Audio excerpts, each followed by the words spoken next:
Honorable Mr. Chairman, sir, my distinguished colleagues on the dais, ladies and gentlemen, the Vedas are the basic scriptures of the Sanatana Dharma.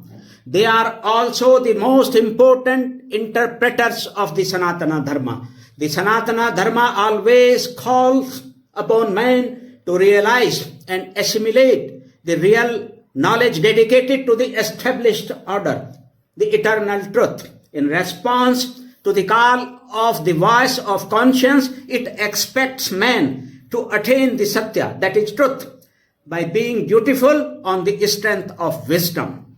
Eventually, the attainment of the Satya is the purpose of life. The goal of science is also to reach the state of truth. That is why the Vedas, the basic text of the Sanatana Dharma themselves, are the original source of true knowledge and science. Agni Vidya, knowledge of fire, physical and universal. Rise of Agni, its power, waves, communication, etc., forms, energy and heat, etc. The source of revelation of fire, Agni Shakti, power of fire, Agni Sakshi, with fire as witness, including its types, uses, preservation, importance, and inventions, have been found first of all in the Vedas. These subjects are related to physics or the basis of physics. The mantras of the first sukta of the first mandala of the Rig Veda, the jewel of the Vedic philosophy, are dedicated to Agni, the symbolic of the universal truth, the supreme being. Many other mantras of the Rig Veda of about 200 suktas, as well as many hymns of the Yajur Veda and the Atharva Veda and the shlokas of the Upanishads, inextricably linked with the Vedas, especially the Isha, the Katha and the Mandukya Upanishads, reveal the eternal and supreme importance of Agni. The verse 17 of the Ishopanishad, the jewel of Upanishads, along with reflecting the status and importance of prana and vayu, spirit and air in life, eventually reveals the supreme importance of Agni. It says, Vayura nilamrit mathetam bhasmantam shariram krito ismar kritam ismar krito ismar kritam ismar. Through these mentions of the Vedas and the Upanishads, there is a call to realize the truth of the entire universe within oneself, to become one with all the movable, immovable, and visible, invisible present in it, and to behave accordingly. Keeping this at the center, there is a strong expectation from a human being to reach the Satya on the basis of thought and action. This is, in fact, the basic spirit of spirituality. True spiritual knowledge is the acceptance of the reality of the unity of life. This is eventually the true spirituality. In the Ramayana, the Srimad Bhagavad Gita, and many other Vedic scriptures, the status and importance of fire is mentioned with addresses like light of knowledge and the sacred element.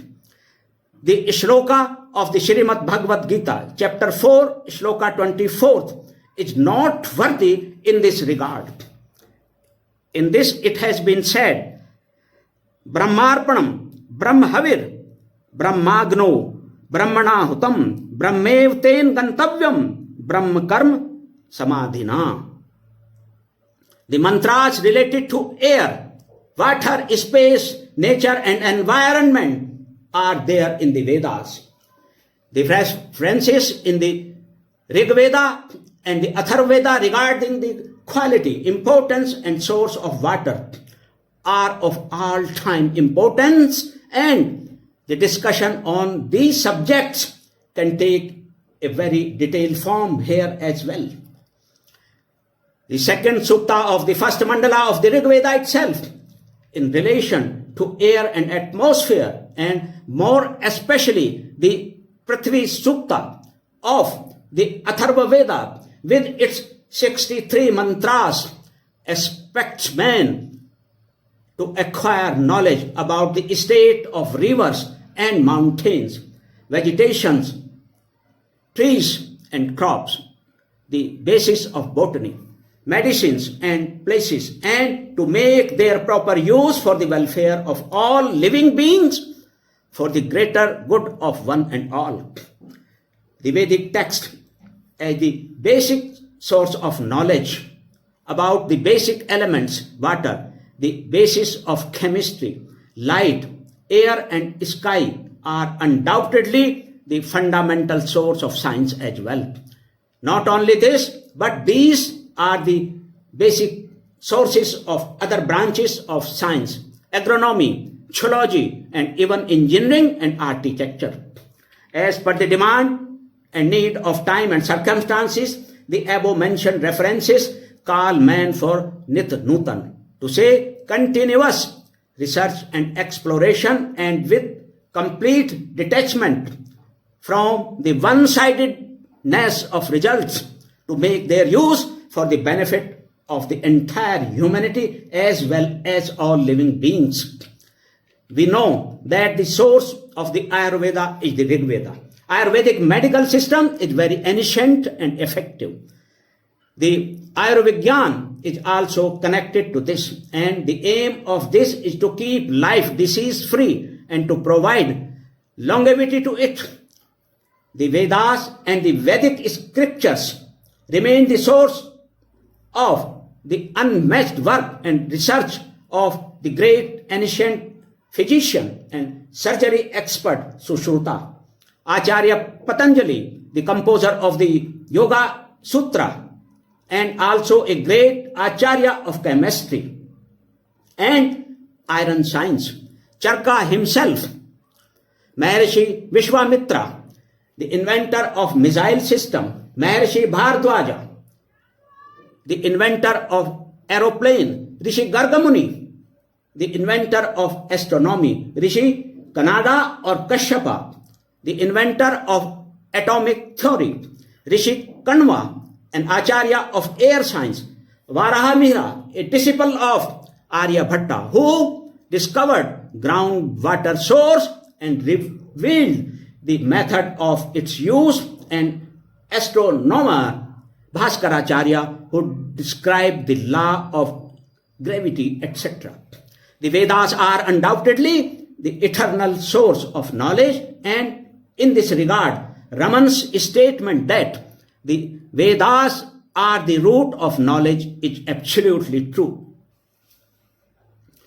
The Vedas, the source of science, which are the confessors of the only truth of the indivisible totality, call upon man to perform his duties while keeping the reality of universal unity at the center of his karmas. This means that the feeling of the welfare of one and all should be the basis of human acts. This is the goal of life, the pathway to attain the truth. This is the basis spirit of spirituality itself. It is the call of the inner self, our elemental life purpose, which is present within. Thus, science and spirituality are interconnected with the Vedic philosophy, which is chiefly based on the Vedic rituals and pave the way for the meaningfulness of human life. Thank you very much. Jai Hind, Jai Bharat.